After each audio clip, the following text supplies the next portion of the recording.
Lakeland Public Television's Common Ground is brought to you by the Minnesota Arts and Cultural Heritage Fund. Hi, I'm Roger Kast.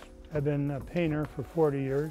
I want to show you an example of how I get started on a painting. I have no clue what I'm going to do it. I have the way I work, I let the painting tell me what to do.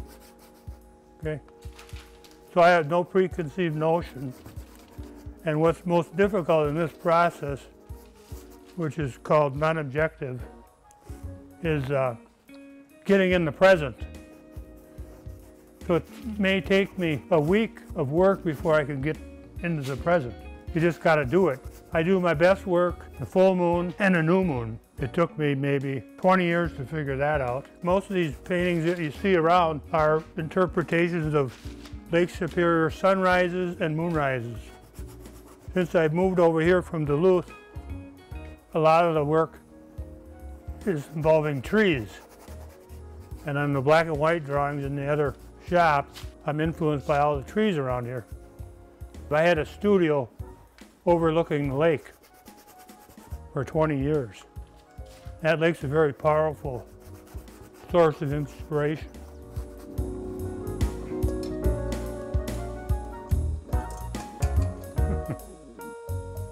You got to loosen up. It's hard to do, so I just go for it.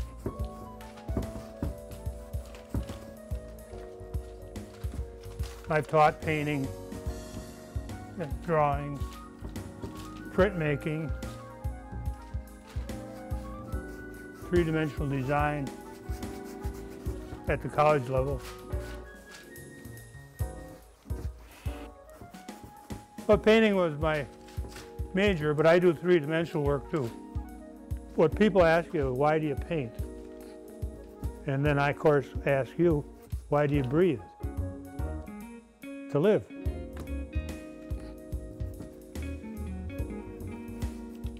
What happens in a painting is usually it has a one predominant color, okay? If you look around at these paintings here, this is a blue painting, that's a red painting, there's a real dark moonrise painting, but it's usually very few colors when it gets finalized. Like this painting here is an oil painting and it's painted on wood. I used hollow core doors for a surface, and it is kind of a landscape horizon line idea, and then there's some figurative forms in addition, so it's a landscape with figure. But I may have 200 layers of paint on a painting before I'm done. I may take up to 2 years to get one done. The only problem with when you paint on wood, you can't roll up the canvas. So that's why it's sitting here on the wall. And it's essentially a red painting. But again, that was an interpretation of Lake Superior, which is a strong influence.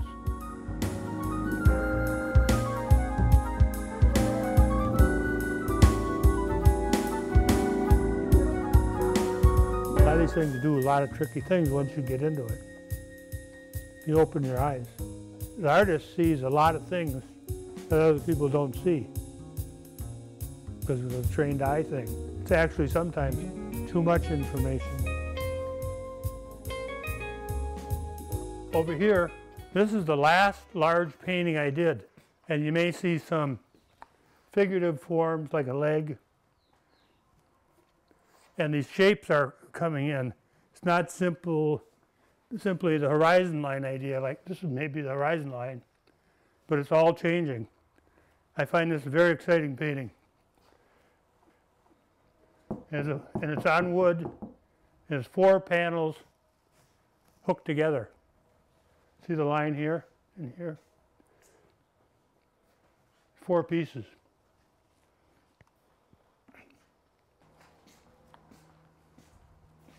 Oh yeah.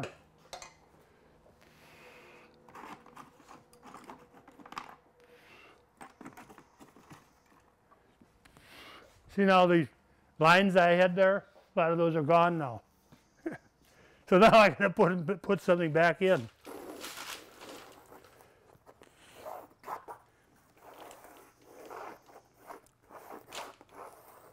I had a really good job in Duluth. I taught art in a federal prison camp. And some of the brightest people in the country are in that camp. We had doctors, lawyers, a lot of Chicago politicians, judges, and the mafia. The mafia does run the prisons, by the way. I did that for 3 years, and the stories were unbelievable.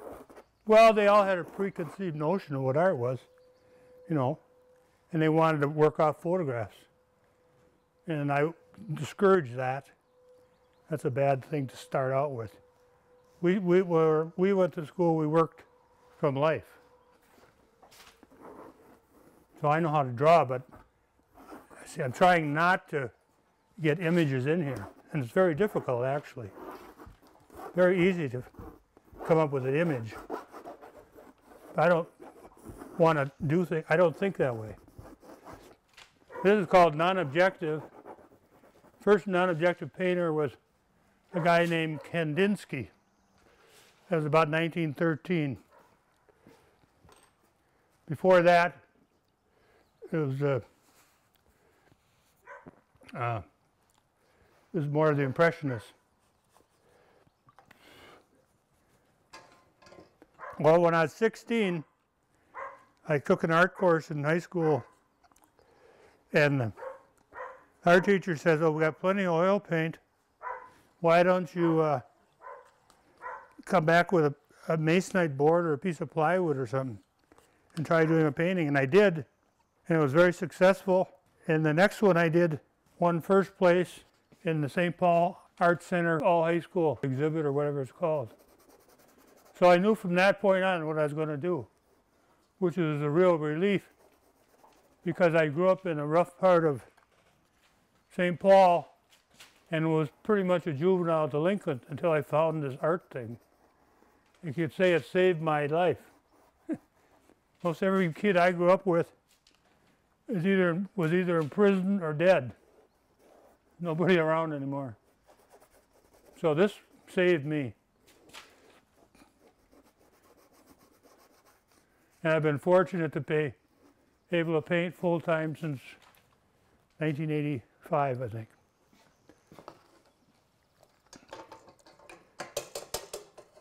Yeah, that's working out good there. And my wife, we met at art school, Minneapolis College of Art and Design, and she was engaged at the time that we went out, and a month later, we were married.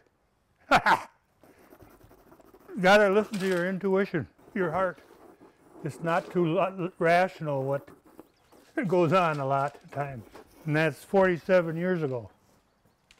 So, well, something's starting to happen. I haven't done this in a while, so I'm a little rusty. It's very difficult to be in the present. Most people don't know they're not, you know.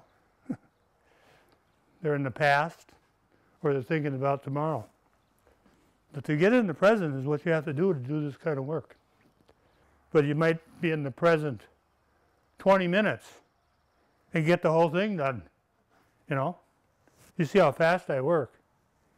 Yeah, all of a sudden it comes together, and you're kind of one being or something. I get totally immersed if I'm really into it, you know. I don't know what else is going on around me.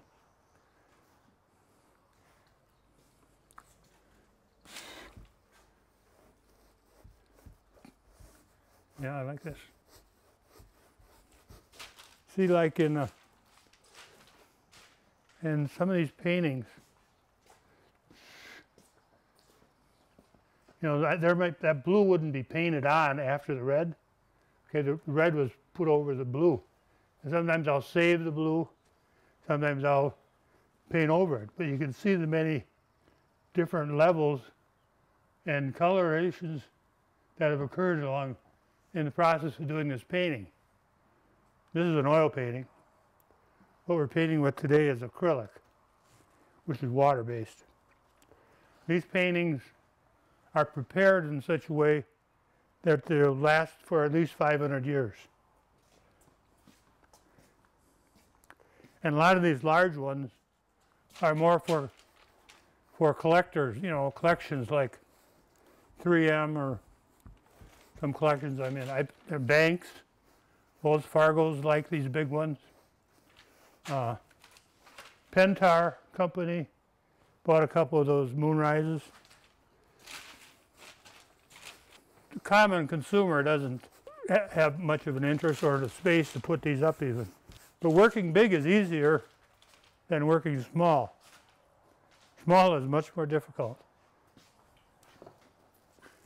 I like to exhibit the work. The last exhibit I had was at St. John's University, and that was really fun. It kind of gets you organized, gets you to finish a few things. And I had a show in Bemidji at the Art Center when I first came back here. That was fun, because I got some of the work done that I was just kind of frustrated about. But when you have a deadline, that always helps. See, I have no deadline now. I'm totally free.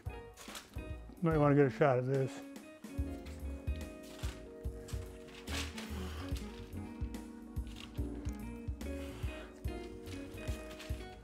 It's like you're crazy doing this stuff.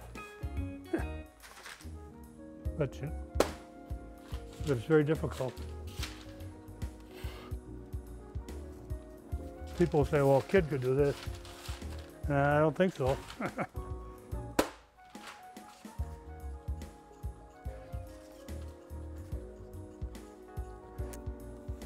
Well, I'm probably done with this for now. Okay? You got enough, didn't you? Why is art important? Well, I don't know why. I don't know that it is. There's a lot of people doing it. See, I don't think of myself as an artist. That's why I'm a painter. I'm still working on it. I don't even know what art is. You? I haven't figured that out yet. Somebody else might call me an artist, but I don't. And there's all kinds of people around here now, they retire and they decide to be an artist. Well, that's not what happens. Most people pick art because it looks easy. It's probably the hardest thing you could do. Okay? Well, I'm starting to feel pretty content. I'm 69. I pretty much probably have done what I'm going to do. You know, I don't have that strong drive anymore. But I like what I was doing there today. I felt kind of good. It's learning the problem-solving process is what this is about. And then how to be creative, how to use parts of your brain that you kind of turn off about 7th grade.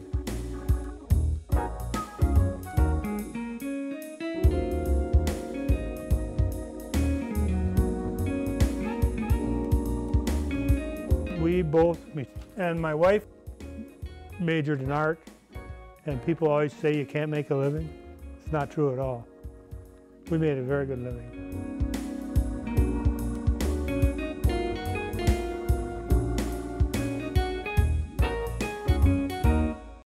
If you enjoyed this segment of Lakeland Public Television's Common Ground, consider making a contribution at lptv.org. If you have segment ideas pertaining to North Central Minnesota, contact us at legacy@lptv.org.